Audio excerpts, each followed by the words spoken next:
नमस्कार दोस्तों, मैं रत्ने सर आप सभी का स्टडी 91 में स्वागत करता हूं। और कैसे आप सभी, उम्मीद करता हूं आप सभी स्वस्थ होंगे, जहां भी होंगे मस्त होंगे। दोस्तों आज बहुत इंपॉर्टेंट टॉपिक लेके आया हूं आपके सामने। जैसा कि आप जानते हैं दोस्तों कि आपका एग्जाम यूपी टेट बहुत ही जल्द होने वाला है। आप जानते हैं दोस्तों अभी आपका सी टेट हुआ है और आपके सी टेट में दोस्तों इस टॉपिक से हर यानी कि पार्ट में यानी कि हर शिफ्ट में दोस्तों 1 से 2 क्वेश्चन जरूर पूछे गए हैं दोस्तों। यानी अधिगम विकार दोस्तों, अधिगम विकार यानी डिसलेक्सिया क्या होता है, डिस्कैल्कुलिया क्या होता है, डिस्ग्राफिया क्या होता है। इससे दोस्तों हर बार आपसे एक क्वेश्चन जरूर पूछा गया है। चाहे तो आप प्रीवियस ईयर्स क्वेश्चन उठा के देख सकते हैं दोस्तों। सभी को राधे राधे, सभी को जय श्री कृष्ण। दोस्तों एक बार वीडियो को ज़्यादा लाइक कर दीजिएगा और ज़्यादा ज़्यादा शेयर कर दीजिए। बहुत ही इंपॉर्टेंट सेशन है दोस्तों, बहुत ही ध्यान से पढ़िएगा और ये आपके एग्जाम में 101% दोस्तों आएगा। ठीक है, तो यूपी टेट का नोटिफिकेशन आने वाला है जैसा कि आप जानते ही हैं। तो आइए दोस्तों सेशन स्टार्ट करते हैं। दोस्तों ये आपके स्टडी 91 में कुछ बैचेस स्टार्ट हो चुकी हैं जिसकी जानकारियां आपको दी गई हैं दोस्तों। आपके हिंदी का बैच, यूपी टेट का बैच, सुपर टेट का, यूपी पुलिस कांस्टेबल का और पीसीएस और यूजीसी नेट का बैच स्टार्ट हो चुका है। ये नंबर दिया गया है, आप इस पे कॉल कर सकते हैं। आइए दोस्तों स्टार्ट करते हैं अपना सेशन। अधिगम अक्षम बालक दोस्तों, आखिर जानते हैं कि अधिगम अक्षम बालक क्या होता है दोस्तों। अधिगम अक्षम बालक के बारे में अगर बात की जाए दोस्तों, तो अधिगम अक्षम वे बालक होते हैं जिनकी बौद्धिक क्षमता सामान्य बालकों की तरह होती है, लेकिन सामान्य बालकों की तरह होती है, लेकिन पढ़ने लिखने एवं गणित से संबंधित समस्याओं के समाधान करने में उन्हें क्या होती है, कठिनाई होती है दोस्तों, दिक्कतें होती हैं दोस्तों। ठीक है दोस्तों, क्या होता है कि जो अधिगम अक्षम बालक होते हैं वो उनकी बौद्धिक क्षमता हमारे तरह ही समान होता है, समान बालकों की तरह होती है, लेकिन उन्हें किस में दिक्कत होती है, उन्हें पढ़ने में दिक्कत होती है, लिखने में दिक्कत होती है और दोस्तों गणितीय संबंधित दिक्कत होता है, जोड़ने घटाने इसमें दिक्कत होती है दोस्तों। ठीक है, तो वही क्या कहलाता है दोस्तों, अधिगम अक्षम बालक कहलाता है दोस्तों। क्या कहलाता है, अधिगम अक्षम बालक कहलाता है दोस्तों। सर्वप्रथम 1963 में 1963 में दोस्तों 1963 में 1963 में सैमुअल किर्क ने दोस्तों, किसने, सैमुअल किर्क ने सर्वप्रथम अधिगम क्षमता अक्षमता शब्द का प्रयोग किया। किसने, आपसे ये बहुत इंपॉर्टेंट है point, noted my student. Copy कलम लिए रहिएगा दोस्तों, नोट करते चलिएगा। जितना आप लिखेंगे उतना चीजें आपको याद होंगी दोस्तों। तो ये है 1963 ईस्वी में सैमुअल किर्क ने सर्वप्रथम अधिगम क्षमता शब्द का प्रयोग किया है दोस्तों। अब पेपर दोस्तों आप जान रहे हैं कि किस स्टैंडर्ड से बन रहा है दोस्तों, इसलिए हमें सारी जानकारियां जानना बहुत ही आवश्यक है कि भाई अभी तक आप नहीं जानते होंगे कि सर्वप्रथम अधिगम क्षमता शब्द का प्रयोग किसने किया था, तो सैमुअल किर्क ने किया था। कब किया था, 1963 में किया था दोस्तों। तो ये बहुत इंपॉर्टेंट जानकारी है। नेक्स्ट जानते हैं, किर्क महोदय के अनुसार अधिगम अक्षमता का तात्पर्य वाक भाषा, पठन, लेखन या अंग गणितीय क्रियाओं में से एक था या अधिक क्रियाओं में से मंदता, विकृति अथवा अवरुद्ध विकास है, जो कि संभवतः मस्तिष्क की कार्य विरूपता और संवेगात्मक अथवा व्यवहारिक विक्षोभ का परिणाम है, न कि मानसिक मंदता, संवेदीय क्षमता अथवा सांस्कृतिक अनुदेशन कारक के कारण दोस्तों। यानी कि आपके किर्क महोदय का कहना था दोस्तों कि उन बालकों का भी मस्तिष्क हमारी तरह ही सामान्य होता है, सारी चीजें सामान्य होती है दोस्तों, बस उन्हें पढ़ने में, लिखने में और दोस्तों ग्राफ बनाने में और कैलकुलेट करने में क्या होती है, उन्हें दिक्कतें होती हैं दोस्तों। ठीक है, बाकी उनकी सारी चीजें दोस्तों, शासकीय अनुदेशक यानी मानसिक मंदता, संवेदीय क्षमता, सारी चीजें समान होती हैं दोस्तों। ठीक है, तो ये आपके किर्क महोदय ने बताया। और दोस्तों ये कौन कौन से अधिगम विकार होते हैं, आइए जानते हैं किर्क के अनुसार। अधिगम अक्षमता दोस्तों, लर्निंग डिसेबिलिटीज दोस्तों जानते हैं। डिसलेक्सिया दोस्तों, डिसलेक्सिया आपने जाना होगा कि डिसलेक्सिया क्या होता है, पढ़ने से संबंधित विकार। डिसलेक्सिया यानी कि पढ़ने से संबंधित विकार दोस्तों। क्या डिसलेक्सिया के बारे में जानते हैं, आइए। डिसलेक्सिया दोस्तों, डिसलेक्सिया यानी कि पठन संबंधी विकार, या आप कह सकते हैं कि पढ़ने से संबंधित विकार दोस्तों। पठन संबंधित विकार क्या होता है, डिसलेक्सिया पठन संबंधी विकार दोस्तों। पठन संबंधी विकार, पठन संबंधी विकार दोस्तों,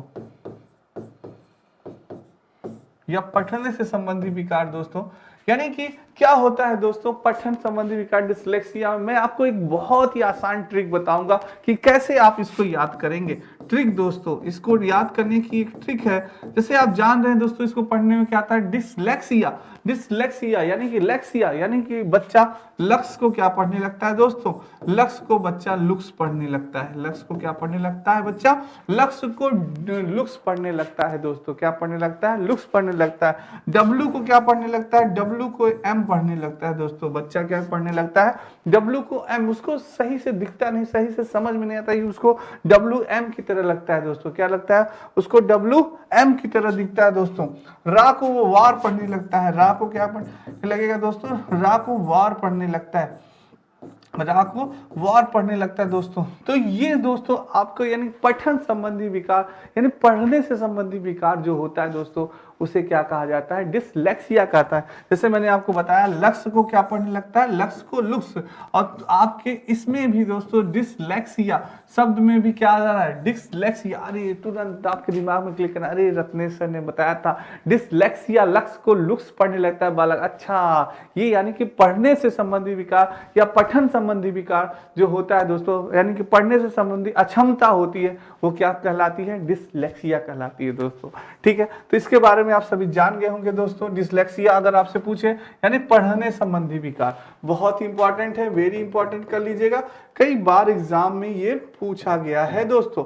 अब बात करते हैं डिस्ग्राफिया की। सेकंड है आपका डिस्ग्राफिया।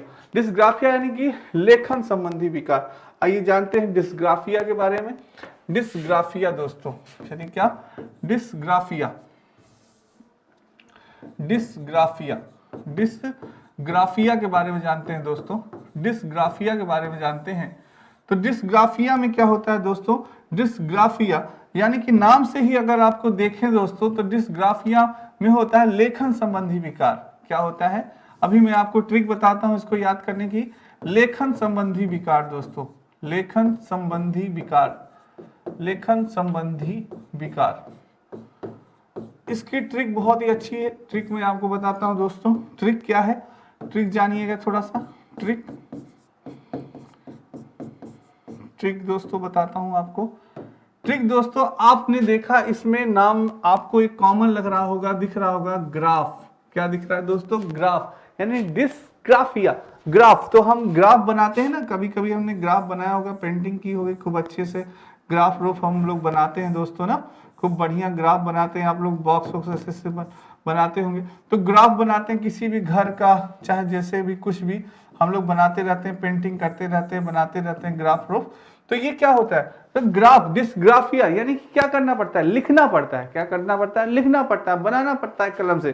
तो यानी कि ग्राफिया, तो यानी ये क्या है, लिखने से संबंधित विकार दोस्तों। क्या है, लेखन संबंधी विकार या लिखने से संबंधी विकार। ग्राफ यानी तुरंत आपके दिमाग में आना चाहिए, अरे ये यार रत्नेश सर ने बताया था ग्राफिया यानी लिखने से संबंधित विकार। यानी कि क्या हो गया, डिस्ग्राफिया, लिखने से संबंधित। नाम में भी देखिए दोस्तों ग्राफ आ रहा है ना, नाम में भी आ रहा है ग्राफ, यानी डिस्ग्राफिया यानी लिखने से संबंधित। यानी हम लोग ग्राफ बनाते हैं, चित्र बनाते हैं, घर बनाते हैं, आम बनाते हैं, कुछ भी बनाते हैं, तो ये क्या होता है, डिस्ग्राफिया दोस्तों। तुरंत आपके दिमाग में क्लिक करना चाहिए। ठीक है, तो ये हो गया दोस्तों डिस्ग्राफिया, लेखन संबंधी विकार हो गया।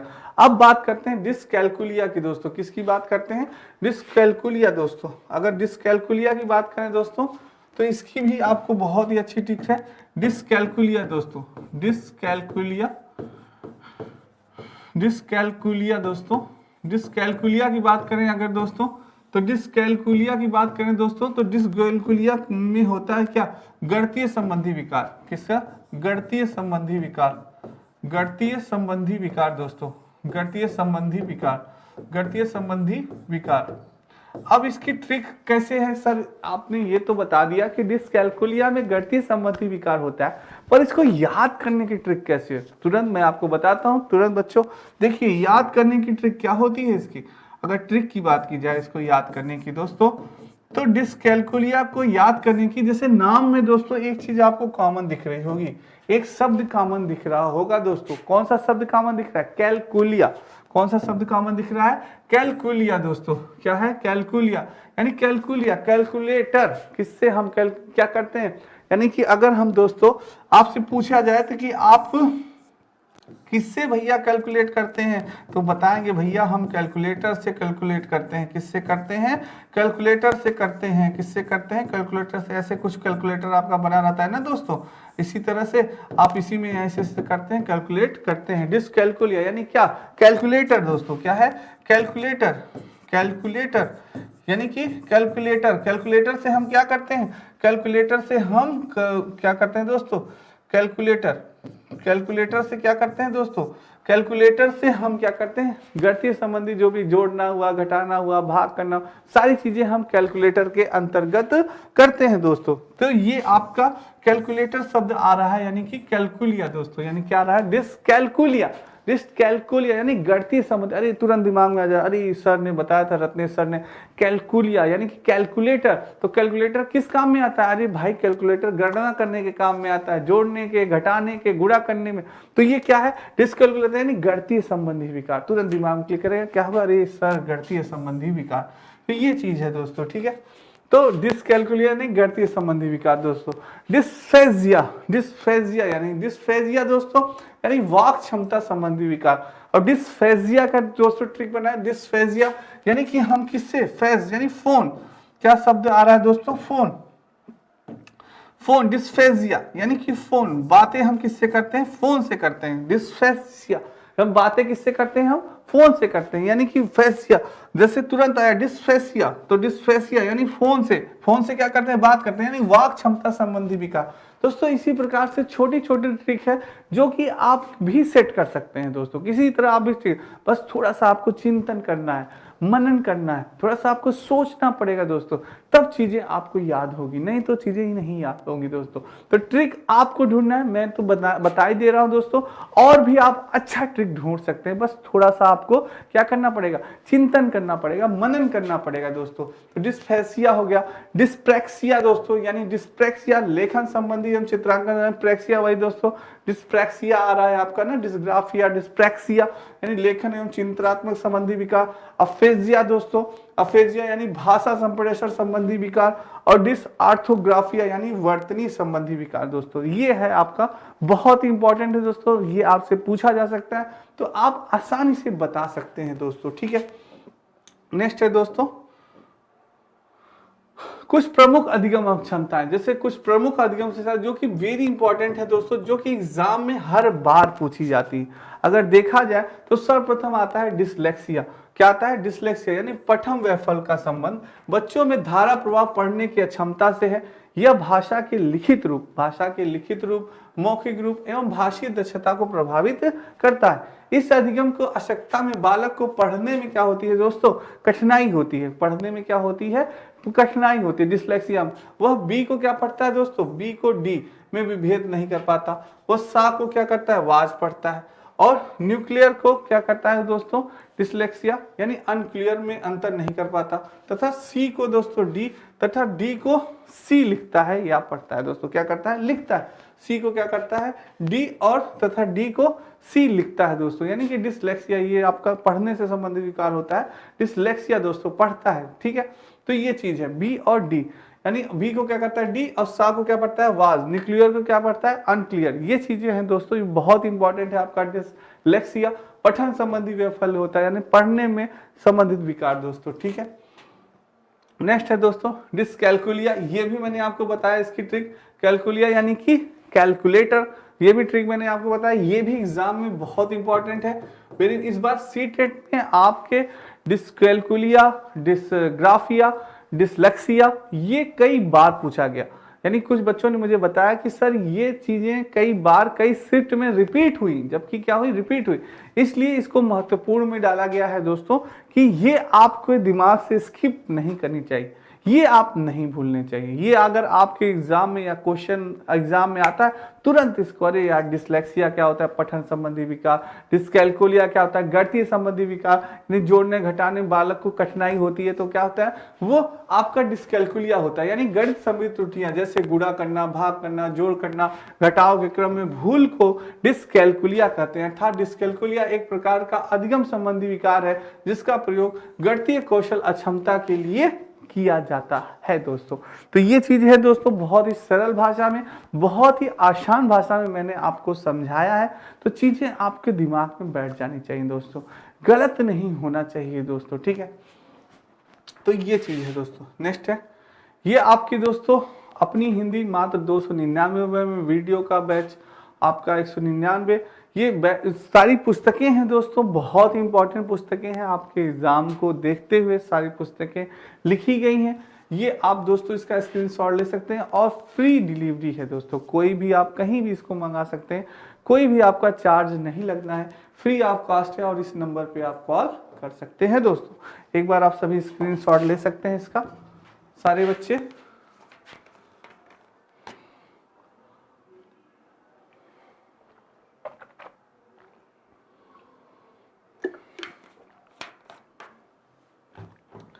आइए दोस्तों नेक्स्ट चलते हैं। भाषाघात दोस्तों, एफेजिया। एफेजिया भाषाघात क्या होता है? एफेजिया यानी कि मस्तिष्क का ऐसी विकृति है जिसमें व्यक्ति को बोलने, लिखने तथा बोले हुए लिखे हुए शब्दों को समझने या प्रकट करने में क्या होती है? अनियमितता होती है, यानी अस्पष्टता एवं अस्थायी विकार उत्पन्न हो जाता है। यानी भाषाघात यानी बोलने में जो कुछ वो लिखा जाता है उसको पढ़ने में उसे क्या होता है दोस्तों? दिक्कत होती है, यानी क्या होता है? एफिजिया दोस्तों। क्या होता है? एफिजिया यानी कि उसे क्या होता है? बोला जाता है। एफिजिया यानी भाषाघात दोस्तों से कहा जाता है। ये हो गया। नेक्स्ट है विकासात्मक समन्वय विकार दोस्तों। विकासात्मक समन्वय विकार की बात करें, development of the coordinations disorder, डीसीडी या डिस्प्रेक्सिया। तो किसकी बात करें? डिस्प्रेक्सिया से प्रभावित बच्चे में पढ़ने और लिखने की क्षमता खतरा अत्यधिक होता है दोस्तों। डिस्प्रेक्सिया में पढ़ने और लिखने दोनों की क्षमता का होता है, अधिक होता है, खतरा अत्यधिक होता है। किसमें? डिस्प्रेक्सिया में दोस्तों, ठीक है। नेक्स्ट बात करते हैं दोस्तों दिव्यांगजनों की शिक्षा तथा सशक्तिकरण हेतु संस्थाएं दोस्तों। अब दिव्यांगजनों की बात करते हैं दोस्तों। केंद्र व राज्य सरकार द्वारा संचालित दिव्यांगजनों की शिक्षा तथा सशक्तिकरण हेतु कुछ प्रमुख संस्थाएं निम्नलिखित हैं। दिव्यांग बच्चों के लिए दोस्तों कुछ प्रमुख संस्थाएं बनाई गई, जैसे भारतीय पुनर्वास परिषद की स्थापना 1986 में एक पंजीकृत सोसाइटी के रूप में की गई थी, जिसे सितंबर 1992 में संसद द्वारा पारित भारतीय पुनर्वास परिषद अधिनियम के द्वारा 22 जून 1993 को एक संवैधानिक निकाय बना दिया गया। इसका मुख्य उद्देश्य दिव्यांगों के पुनर्वास के संदर्भ में देश व देश के बाहर प्रशिक्षण पाठ्यक्रम चलाने वाले संस्थानों, विश्वविद्यालयों को मान्यता देना था दोस्तों, ठीक है। ये बहुत इंपॉर्टेंट है चीजें दोस्तों, इसको अपने ध्यान में रखिएगा। और क्या था दोस्तों? जैसे पंडित दीनदयाल उपाध्याय राष्ट्रीय शारीरिक दिव्यांगजन, ये संस्थान बनाया गया। कहाँ है ये संस्थान? नई दिल्ली में। पूछा जा सकता है, ये आपसे पूछेगा कि ये संस्थान कहाँ है। आपसे पूछा कि पंडित दीनदयाल उपाध्याय राष्ट्रीय शारीरिक दिव्यांगजन संस्थान कहाँ है? नई दिल्ली में दोस्तों। अब आप जान रहे हैं कि आपके एग्जाम का स्टैंडर्ड कैसा है, किस प्रकार से बन रहा है। काफी अच्छा स्टैंडर्ड आपके एग्जाम का पूछा जा रहा है, तो इसलिए सारी चीजों की जानकारी होना आपको बहुत ही आवश्यक है दोस्तों, ठीक है। अब आपसे पूछ लेगा कि भाई बताइए राष्ट्रीय गतिशील दिव्यांग संस्थान कहाँ है, तो आप बताएंगे सर वो कहाँ है? कोलकाता में है। आपसे पूछ लिया कि बताइए राष्ट्रीय बहुदिव्यांगजन सशक्तिकरण संस्थान कहाँ है, तो आप बताएंगे सर ये कहाँ है? ये चेन्नई में है। आपसे ये पूछ लिया कि सर ये बताइए कि भारतीय दृष्टि दिव्यांगजन सशक्तिकरण संस्थान कहाँ है, तो आप बताएंगे सर ये देहरादून में है। आपसे पूछ लिया कि राष्ट्रीय बौद्धिक दिव्यांगजन सशक्तिकरण संस्थान कहाँ है, तो आप बताएंगे सर ये सिकंदराबाद में पूर्व में राष्ट्रीय मानसिक दिव्यांग संस्थान दोस्तों। तो ये चीज है दोस्तों, तो ये बहुत इंपॉर्टेंट है, कहाँ पे संस्थान है, ये चीजें आप जानना बहुत आवश्यक है। इस चीज को आप नोट करिएगा, इसको दिमाग में अपने बैठाने की कोशिश करिएगा आप सभी, ठीक है बच्चों। नेक्स्ट है, चलते हैं स्वामी विवेकानंद राष्ट्रीय पुनर्वास प्रशिक्षण एवं संस्थान। इसका संस्थान कहाँ पे है पूछा जा सकता है, ये भी इंपॉर्टेंट है दोस्तों, कटक एवं उड़ीसा में। ये वेरी इंपॉर्टेंट है, ये भी पूछा जा सकता है, कई बार एग्जाम में शायद आया चुका है। आपसे पूछे दोस्तों राष्ट्रीय मानसिक स्वास्थ्य पुनर्विकास संस्थान कहाँ है, तो ये सीहोर मध्य प्रदेश में। कहाँ पे? सीहोर में है। सीहोर कहाँ पड़ता है आपका? मध्य प्रदेश में पड़ता है दोस्तों।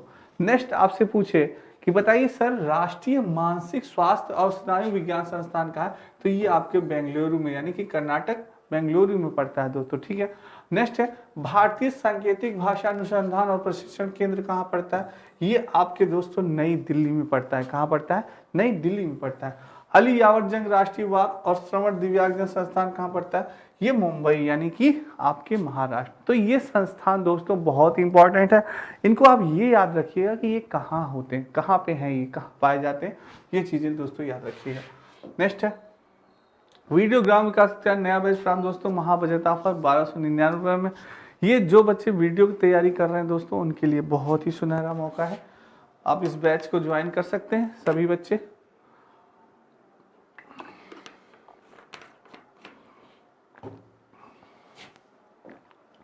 नेक्स्ट दोस्तों, यदि आपकी कक्षा का बच्चा सी को डी तथा डी को सी लिखे या पढ़े तो वह कौन से रोग से पीड़ित है। अब किस प्रकार से दोस्तों आपके एग्जाम में क्वेश्चन पूछे जाते हैं वो मैं बताऊंगा, और जो सारे क्वेश्चन हैं दोस्तों ये आपके किसी न किसी एग्जाम में पूछे गए हैं। ये आपका यूपी टेट दोस्तों पूछा गया है, आपका यूपी टेट में, और सी टेट में भी आ सकता है दोस्तों, और सुपर टेट में भी। यूपी टेट में ये पूछा गया क्वेश्चन है, यदि आपकी कक्षा का बच्चा सी को डी तथा डी को सी लिखे या पढ़े तो वह कौन से रोग से पीड़ित है? मलेरिया, डिसलेक्सिया, फिलेरिया या टाइफाइड। बताइए दोस्तों, मैंने आपको बहुत ही अच्छे ढंग से बताया है और मेरे किसी भी शेर का गलत नहीं होना चाहिए। बहुत ही बढ़िया आंसर आ रहा है, जल्दी से बताएं मेरे सारे बच्चे, गलत नहीं होना चाहिए किसी भी शेर का। क्या बात है, क्या बात है, बहुत ही बढ़िया, बहुत बढ़िया, क्या बात है, बिल्कुल सही आंसर आ रहा है डिसलेक्सिया। मैंने आपको बताया ना, लक्ष्य को क्या पढ़ने लगता है बच्चा? लक्ष्य को लुक्स पढ़ने लगता है। लक्ष्य को क्या पढ़ने लगता है? लुक्स। तो लक्ष्य किसमें? डिसलेक्सिया, डिसलेक्सिया में आ रहा है। बिल्कुल सही आंसर दिया, बहुत ही अच्छा आंसर आ रहा है मेरे बच्चों का। बी आंसर आपने दिया, बहुत ही अच्छा आंसर दिया, डिसलेक्सिया, वेरी गुड, बहुत ठीक है, बहुत सही। नेक्स्ट है दोस्तों, वाणी दोष नहीं है, वेरी इंपॉर्टेंट क्वेश्चन, वाणी दोष नहीं है, वेरी इंपॉर्टेंट क्वेश्चन दोस्तों, आपके यूपी टेट में पूछा गया क्वेश्चन है ये, सी टेट में भी आ सकता है और सुपर टेट में भी। क्या है? वाणी दोष नहीं है, ध्वनि परिवर्तन और अस्पष्ट उच्चारण, धीमी या तेज गति से बोलना, हकलाना और तुतलाना, तीव्र अस्पष्ट वाणी। जल्दी से बताएं दोस्तों, गलत नहीं होना चाहिए, बहुत ही अच्छा क्वेश्चन है। थोड़ा सा अगर दिमाग लगाएंगे आप तो इसका आंसर दे पाएंगे। अगर आपका ध्यान इधर नहीं है तो आप आंसर नहीं दे पाएंगे, अगर आपका ध्यान थोड़ा सा भी इधर है तो आप जरूर दे पाएंगे। और वीडियो को एक बार लाइक और शेयर जरूर करिए दोस्तों, और भी मजा आएगा, ठीक है। जल्दी से बताएं, वाणी दोष नहीं है, तो क्वेश्चन को ध्यान से पढ़िएगा। मैंने आपको बताया है दोस्तों, कभी भी एग्जाम हॉल में या यहाँ पे भी अगर आप प्रैक्टिस कर रहे हैं तो क्वेश्चंस को एक बार दो बार ध्यान से पढ़िएगा। वाणी दोष नहीं है पूछ रहा है, नहीं है क्वेश्चन दोस्तों, इस बात का ध्यान दीजिएगा, वाणी दोष नहीं है, नहीं है पूछ रहा है। जल्दी से बच्चों आंसर दें।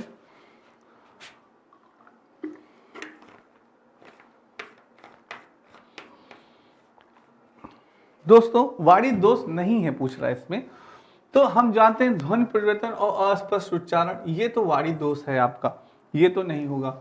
और हम ये भी जानते हैं कि हकलाना और तुतलाना, दोस्तों अले अले बेटा क्या नाम है तुम्हारा, हाँ, तो ये क्या हो गया? हकलाना और तुतलाना, ये भी हो गया दोस्तों। तीव्र अस्पष्ट वाणी, ये भी अस्पष्ट वाणी बोलना, ये भी क्या है? तीव्र, ये भी आपका वाणी दोष है। पर दोस्तों धीमी या तेज गति से बोलना, अगर हम मान लीजिए थोड़ा धीमे बोल रहे हैं या हम थोड़ा तेज बोल रहे हैं, सनी देओल की आवाज में बोल रहे हैं, तो क्या हमारी आवाज गलत, वो क्या हमें कोई दोष है? कोई वाणी दोष है दोस्तों? तो ये गलत है। धीमी या तेज गति में बोलना कोई भी वाणी दोष नहीं माना जाता दोस्तों, ठीक है। तो वो वाणी दोष नहीं, बाकी चीजें ध्वनि परिवर्तन और स्पष्ट उच्चारण ये भी वाणी दोष है, हकलाना, तुतलाना और तीव्र स्वर वाणी, ये वाणी दोष माना जाता है दोस्तों, ठीक है। नेक्स्ट बात करें दोस्तों, अधिगम अक्षमताएं। अधिगम अक्षमताएं कौन सी है? वस्तुपरक तथा तथ्य है तथा संस्कृत की इनमें कोई भूमिका नहीं है। पठन अक्षमता के पर्याय है, सामान्य या उससे अधिक बुद्धि लब्धांक वाले बच्चों में भी पाई जाती है। स्वयं समय व हस्तक्षेप के स्वरूप की उपेक्षा करते हुए भी अपरिवर्तनशील नहीं होती हैं। वेरी इंपॉर्टेंट है दोस्तों, बहुत इंपॉर्टेंट क्वेश्चन है, सी टेट में आपके पूछा गया क्वेश्चन है। जल्दी से बताएं मेरे बच्चों, आंसर गलत नहीं होना चाहिए, किसी भी बच्चे का गलत नहीं होना चाहिए, जल्दी से आंसर बताएं।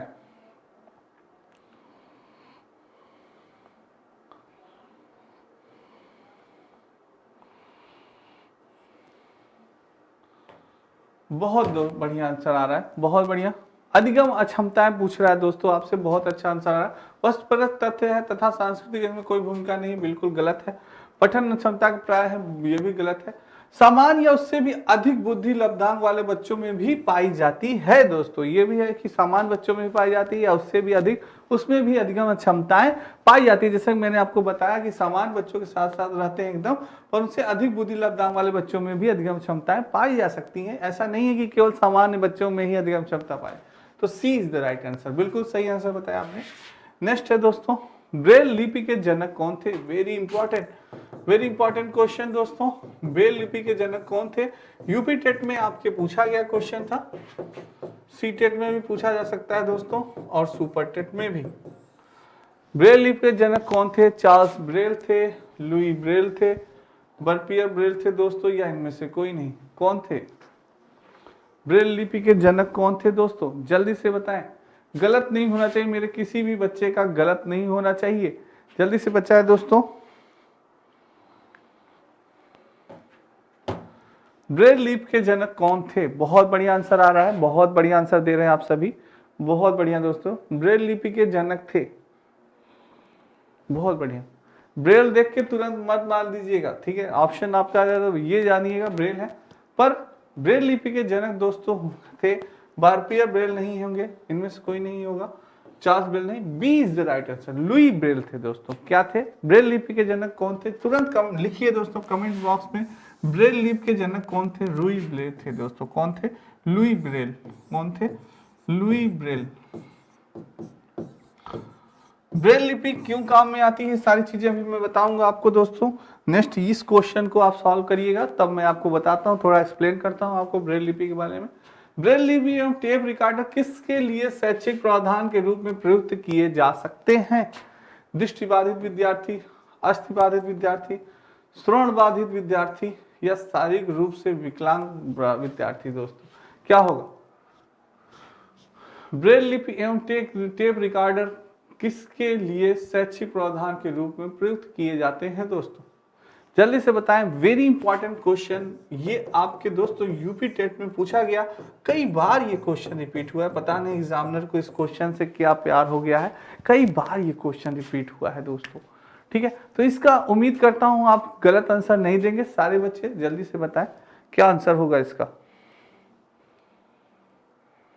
ब्रेल लिपि एवं टेप रिकॉर्डर किसके लिए शैक्षिक प्रावधान के रूप में प्रयुक्त किए जा सकते हैं? जल्दी से बताएं क्या होगा।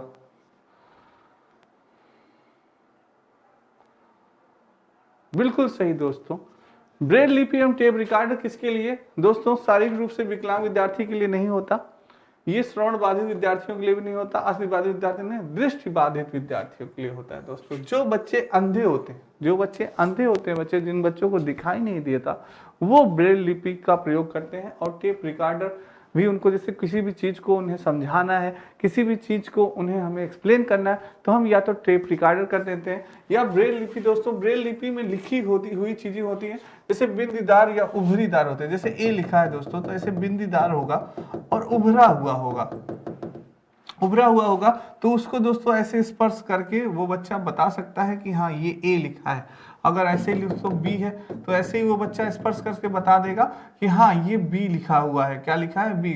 थोड़ा सा वो उभरादार होता है, ऐसे बिंदी बिंदी होगा, आप लोग देखे होंगे ब्रेल लिपि पुस्तक अगर आपने देखी होगी, तो वो ऐसे होता है, बिंदी बिंदी बना रहता है, उभरा रहता है, तो उसको छू के ही, यानी स्पर्श से ही बालक बता देगा कि हाँ सर ये ए लिखा है, ये बी लिखा है। और टेप रिकॉर्डर भी, यानी सुना के किसी भी चीज को अगर बताना है उन्हें, तो वो आप टेप रिकॉर्डर ऑन कर देंगे तो सुनेंगे दोस्तों, तो वो जान जाएंगे दोस्तों, ठीक है? तो ब्रेल लिपि किस में प्रयोग हो जाती है? दृष्टिबाधित विद्यार्थी में। इसके जनक कौन थे? तो मैंने आपको बताया कि इसके जनक हैं दोस्तों लुई ब्रेल थे, बहुत महान आत्मा थे, उन्होंने बहुत ही अच्छा काम किया दोस्तों। वाकई में लुई ब्रेल के लिए बहुत ही अच्छा, एक लाइक तो बनता है लुई ब्रेल के लिए। बहुत ही अच्छा लुई ब्रेल ने ये काम किया कि जिससे कि जो बच्चे देख भी नहीं पाते दोस्तों, तो उनके पढ़ने के लिए, उनके शिक्षा के लिए इन्होंने ये कदम उठाया। बहुत ही महान आत्मा थे, ऐसे धन्य महान आत्माएं होनी चाहिए कि सब, हर जैसे विकलांग बालक हो, जैसे अस्थि बाधित हो, श्रवण बाधित बालक, उनके लिए भी शिक्षाएं उपलब्ध हो दोस्तों, ठीक है? तो उपलब्ध है, बहुत ही अच्छा इन्होंने काम किया लुई ब्रेल ने। हिंदी इंडिविजुअल का नया बैच प्रारंभ आपका 2023 दोस्तों 999 रुपए में। जो बच्चे इस बैच को लेना चाहते हैं ले सकते हैं, स्क्रीनशॉट ले सकते हैं दोस्तों आप।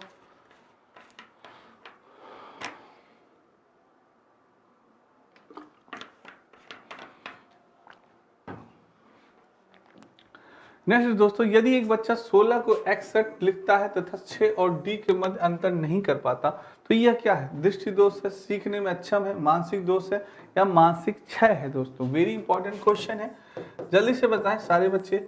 यूपी टेट में आपके आया हुआ क्वेश्चन है दोस्तों। सारे क्वेश्चन दोस्तों आपके किसी न किसी एग्जाम में पूछे गए हैं, किसी न किसी ईयर्स में पूछे गए हैं दोस्तों, ये आप याद रखिएगा। ऐसे क्वेश्चन में नहीं लाता कि जो कि आपके एग्जाम में न पूछे गए हों। ये हर किसी न किसी एग्जाम या तो सी टेट में पूछे गए हैं या यूपी टेट में या सुपर टेट में, इस बात का ध्यान रखिएगा आप। तो जल्दी से बताएं, यदि एक बच्चा 16 को 61 लिखता है तथा 6 और डी के मध्य अंतर नहीं कर पाता तो यह क्या है? दोस्तों जल्दी से बताएं, गलत नहीं होना चाहिए किसी भी बच्चे का। बहुत ही अच्छा क्वेश्चन है, गलत नहीं होना चाहिए किसी भी बच्चे का। क्या बात है, बहुत बढ़िया आंसर आ रहा है। बिल्कुल दोस्तों, वो सीखने में क्या है? बच्चा अक्षम है, सीखने में क्या है? अक्षम है। B is the right. यदि एक बच्चा 16 को 61 लिखता है तथा 6 और डी के मध्य अंतर नहीं कर पा रहा है दोस्तों, तो वो क्या है? सीखने में अक्षम है वो बालक। ये B is the right answer. बहुत अच्छा आंसर दिया आपने, तो ये चीज हो गया। नेक्स्ट है, अधोलिखित में गणित संबंधी अधिगम क्षमता को कौन सा पद परिभाषित करता है? पठन दोष, गणना दोष, निश्चय संबंधित दोष, उपयुक्त में से कोई नहीं। वेरी इंपॉर्टेंट है दोस्तों, यूपी टेट में पूछा गया है दोस्तों। क्वेश्चन आपको घुमा फिरा के पूछा जाएगा कि सीधा सीधा आपसे क्वेश्चन नहीं पूछा जाएगा, इसके लिए भी आप तैयार रहिए। तो जल्दी से बताएं, मैंने आपको ये बहुत ही अच्छे से समझाया है और उम्मीद करता हूं मेरे किसी भी बच्चे का ये गलत नहीं होगा। अधोलिखित में गणित संबंधी अधिगम क्षमता को कौन सा पद परिभाषित करता है? जल्दी से बताएं। बिल्कुल दोस्तों, मैंने आपको बताया कि गणित संबंधी अधिगम क्षमता को परिभाषित करके बहुत अच्छा आंसर आ रहा है। गणना दोष दोस्तों कौन सा होता है? गणना दोष होता है। B is the right answer. गणना दोष उसे क्या कहते हैं? डिसकैलकुलिया। क्या कहते हैं? गणना दोष, जिसे डिसकैलकुलिया कहा जाता है। बिल्कुल सही दोस्तों, देखा आपने क्वेश्चन किस प्रकार से घुमा के पूछा, तो ये चीज है, इसको याद रखिएगा, गणना दोष। B is the right answer. Next है, बच्चों को गणित सीखने संबंधी क्षमता क्या है? सारे बच्चे जानते होंगे, सारे बच्चे, अभी मैंने बताया, अग्रेफिया, डिस्ग्राफिया, डिस्कैलकुलिया, डिसलेक्सिया। बिल्कुल सही दोस्तों, बिल्कुल सही आंसर आप बता रहे हैं, डिस्कैलकुलिया। डिस्कैलकुलिया यानी गणितीय संबंधी, यानी कैलकुलेटर जिसमें हम प्रयोग करते हैं, तो ये आपका सी इज द राइट आंसर। संबंधी अक्षमता डिस्कैलकुलिया होती है। विकृत दिखावट से संबंधित लिखने की योग्यता में कमी किसका एक लक्षण है? Dysgraphia, dyscalculia, dyslexia, dysgraphia. क्या होगा दोस्तों? डिस्ग्राक्सिया है, डिस्कैलकुलिया है, डिसलेक्सिया, डिस्ग्राफ। वेरी इंपॉर्टेंट, इसमें भी मैंने आपको बहुत ही अच्छे ढंग से पढ़ाया है, बताया भी है, गलत नहीं होना चाहिए। बहुत अच्छी ट्रिक भी बताई थी मैंने आपको इसके बारे में, गलत नहीं होना चाहिए मेरे किसी भी शेर का। क्या बात है, बहुत अच्छा आंसर आ रहा है, बहुत अच्छा, बहुत बढ़िया, बहुत बढ़िया, बिल्कुल सही। विकृत लिखावट से संबंधित लिखने की योग्यता में कमी किसका एक लक्षण? मैंने आपको बताया था। ग्राफ बनाते हैं ना, तो ग्राफ बनाते हैं कैसे? लिखते हैं। उसमें ग्राफ बनाने के लिए आप क्या करते हैं? लिखते पढ़ते हैं दोस्तों। तो क्या होगा? ये डिस्ग्राफिया होगा। क्या होगा? डिस्ग्राफिया। ग्राफ इसमें भी लिखा हुआ है, क्या हो जाएगा? ग्राफिया हो जाएगा। क्या हो जाएगा? डिस्ग्राफिया। संप्रेषण संबंधी अपक्षमता दोस्तों, ये भी वेरी इंपॉर्टेंट है। संप्रेषण संबंधी अक्षमता, डिस्फेसिया, डिस्ग्राफिया, डिसलेक्सिया या डिस्कैलकुलिया। संप्रेषण संबंधी अक्षमता दोस्तों क्या होगा? जल्दी से आंसर बताएं।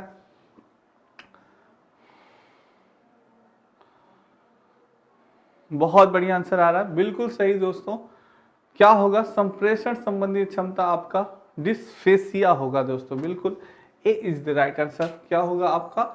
डिस्फेसिया होगा दोस्तों। क्या होगा? डिस्फेसिया होगा, ए इज द राइट आंसर, बिल्कुल सही। क्या है? संप्रेषण संबंधी अक्षमता, ए इज द राइट। तो दोस्तों आज की वीडियो आपको कैसी लगी? कमेंट बॉक्स में कमेंट जरूर करिएगा, बहुत ही इंपॉर्टेंट है दोस्तों ये अधिगम क्षमता आपका टॉपिक दोस्तों, जो कि आपके एग्जाम में हर बार पूछा जाता है दोस्तों। तो इसलिए इसको बहुत ही अच्छे से आप लोग पढ़ के जाइएगा दोस्तों, ठीक है। तो आज का क्लास यहीं से दोस्तों, और एक बार वीडियो को ज़्यादा लाइक और शेयर जरूर कर दीजिएगा। तब तक के लिए सभी बच्चों को राधे राधे, जय श्री कृष्ण दोस्तों, और जय हिंद दोस्तों।